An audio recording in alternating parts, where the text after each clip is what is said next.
Σκέφτεσαι να κάνεις το πρώτο σου ταξίδι στο εξωτερικό λοιπόν, και η πρώτη πόλη που θα σου πρότεινα να ξεκινήσεις είναι η Ρώμη. Πρόκειται για μια πόλη η οποία βρίσκεται σχετικά κοντά στην Ελλάδα και το μόνο ταξιδιωτικό έγγραφο που θα χρειαστείς για να φτάσεις είναι μια ταυτότητα, καθώς δεν είναι απαραίτητη έκδοση βίζας ή κάποιου διαβατηρίου. Για να φτάσεις στη Ρώμη υπάρχουν αρκετές επιλογές και πολλές από αυτές είναι και αρκετά οικονομικές. Η Ρώμη έχει δύο αεροδρόμια, είτε το Τσαμπίνο που πετάνε συνήθως οι low cost εταιρείες, είτε το Φιουμιτσίνο. Το Τσαμπίνο απέχει περίπου 45 λεπτά από το κέντρο, ενώ το Φιουμιτσίνο έχει μια απόσταση περίπου στα 20 λεπτά από το κέντρο. Όσον αφορά την Ιταλική κουλτούρα τώρα, θα δεις ότι είναι πολύ κοντά στην ελληνική και έτσι θα νιώθεις πολύ οικία με τους ανθρώπους.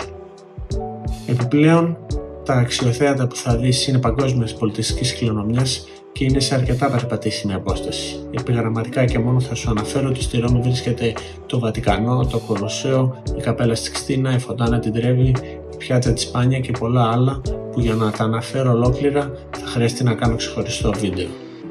Ένας τελευταίος, αλλά για μένα πολύ σημαντικός λόγος που μπορείς να πας στη Ρώμη είναι η Ιταλική κουζίνα.